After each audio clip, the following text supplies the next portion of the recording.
What's up, gang? It's Willie Rebuild. Back with another one, man. Back with another one. Got some progress going on, gang. So, if y'all been following the channel, y'all know that old rat nest, I don't think y'all ever seen it with a dash in it, because soon as I brought the coat, I took a maul hammer and a crowbar and bust the dash up out the coat. So, the other day, y'all seen me painting the glove box and the dash bezel that go around the gauge cluster. So I'm gonna go ahead on and show y'all how all that stuff look put together, gang. That's right. And as you can see, Willie Rebuild went ahead and installed the dash cap from Dixie Restoration, and I'm gonna give y'all my thoughts on the dash cap and the process of installing it and everything like that.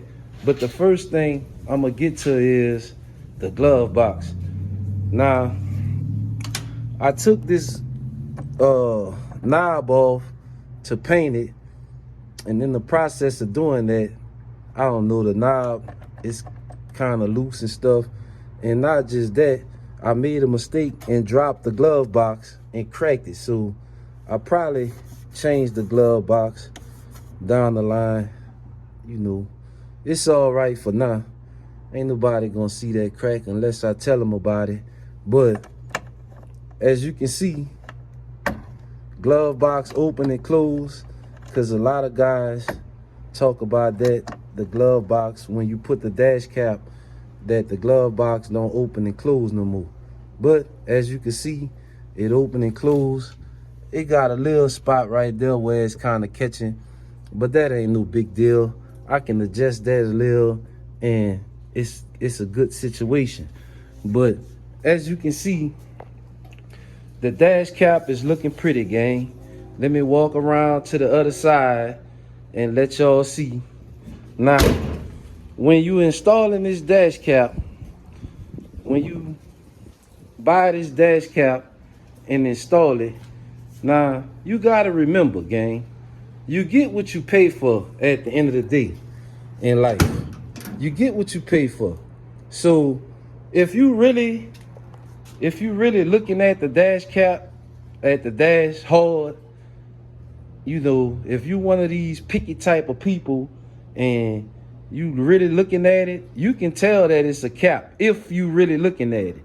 But if you just get in the car and you don't know anything about a car, you're not looking to see if it's a dash cap or not, because just looking at it on first glance, everything look good, gang.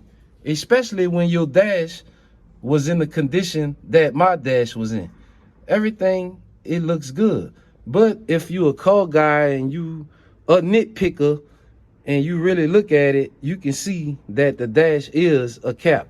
But I'm happy with it for the time being. It looked good to me. Wasn't a big deal to put it on. I will say this, it probably was easier for me to do it the way that I did it, because I had the complete dash out of the car. So, you know, I was able to finagle it and do all how I wanted to do, because the dash was out of the car. And even once I got it in the car, I was still able to play with it how I wanted to, because my windshield is not glued in yet. And that's why I never glued it in, because I know I had to install my dash cap. But when you walk to certain areas, especially like around the vents, I don't know how y'all can see. If y'all can see in there, it's a little glare. You can kind of see what a cap, stop, and the original dash is up underneath. But like I say, that's no big deal to me. I'm not a picky type of person, and I understand at the end of the day that you get what you pay for. If you want to pay $1,000 or $1,200 to get a new dash or get somebody to wrap it, then, you know, you get what you pay for. But at the end of the day, you might not be happy with that either.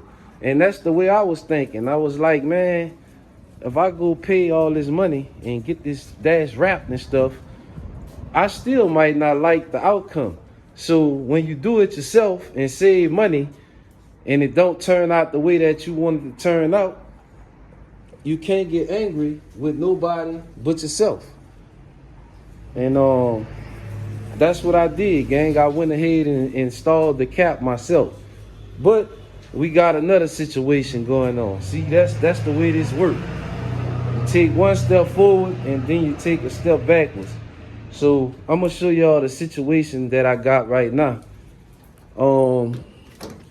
I think I got it narrowed down to, well, a few things, because when I turn on my left blinker, as you can see, the left blinker is blinking. It's blinking in the front, as you can see. It's blinking in the front. It's blinking here in the front, but I don't have nothing going on in the back on this side, as you can see. If I turn on the other side, as I'm getting ready to show you, everything is working properly the way it's supposed to be.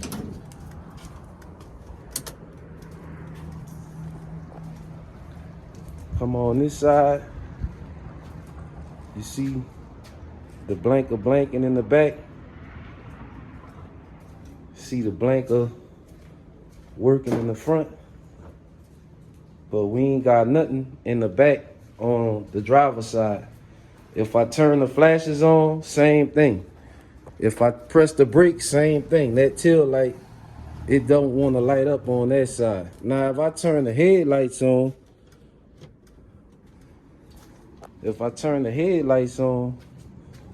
the tail light work with the headlights, but it don't blink. It don't do nothing on that side. So I think I got it narrowed down to a couple of things, because I'm gonna show y'all something. If you look in there, you see my blinker without the blink on, my light just staying on the driver's side. So I'm kind of thinking that this switch is bad, which I know for a fact I got a problem with this blinker switch. I just haven't changed it yet, because at one time what the car would do was, when I was working on it, if I turned the headlights on and hit the blinker switch to the left, it would power the car up. You hear the fuel pump come on and all that. So I know I got a problem with the blinker switch itself, and maybe I may have to change these plugs in the back for the lamps themselves. But that's no big deal, gang. We gonna keep moving forward. We gonna take care of that situation. I'll order another blinker switch and take the steering column loose to install that. But we not letting stuff like that stop us. Oh yeah, I just put the door panels on. I'm gonna put the insulation behind it. I just like to install stuff to stop it from, laying all around. So I just snap those on. The upper door panels, I haven't got them yet, but I'm gonna pull this back off and put the insulation behind there, so we don't have wind coming all in the car when we driving. Another thing, T-top rubbers, I haven't glued them in yet. Haven't glued none of that in yet, because I was waiting until I get everything how I want it, and then I come back and glue in the rubbers at the top. But as for the windshield, since I got the dash in, I'm ready to install the windshield. I call my glass man and let him come and put the windshield in for me permanently. Another thing, that's right, on camera I be getting some work done, gang. You see the driver's seat right here, I done pulled the cover off it. That's the back, and also the headrest. That's the passenger seat sitting down there, and that's the track, the seat track sitting down there on the floor. I done cleaned them up some months ago and wire wheeled them and painted them. But I'm getting ready to get the seat covers and the hog rings and install the interior on that.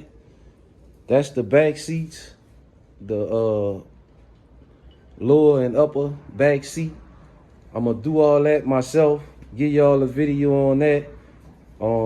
This seat right here, I'm gonna change the foam in it, because as you can see, the foam is kind of damaged. I'm gonna order the foam for that driver seat and change the foam in it. The foam in the rest of the seats is not that bad. I'm gonna try to get away with using the same foam on those seats. If I don't like the results, I'm gonna come back and pull the foam out of them and redo them. But I think everything gonna turn out pretty nice, because the only seat that got holes in the foam was really the driver's seat. This passenger seat got a hole here, but it's not really in the material itself. It's just in, it's not really in the foam, it's just in the material. Yeah, that looked like a spot where old Big Ben was taking a bite out of crime out of my seat. But yeah, gang, I just wanted to show y'all that, the progress that we making on old Rat Nest. As you can see, oh yeah, one more thing. Don't worry about how high the car's sitting, because the wheel is not mounted. I just got it sitting up under the car in its own jack stands. We got these, stay tuned for this stripe kit I got right here. Stay tuned, because right now, Rat Nest is like a zebra. She like a zebra with no stripes. Wait till I put them stripes on there. And I ain't gonna tell y'all what color they is, but y'all get in the comments and let me know what y'all think, what color I got to put the color stripes I got to go on there. It's gonna look good when I put them stripes and decals on there, gang. It's Willie Rebuild telling you, don't forget to like, comment, share, and subscribe. It's over. Willie Rebuild, gang. Over and out, baby. Yes, sir.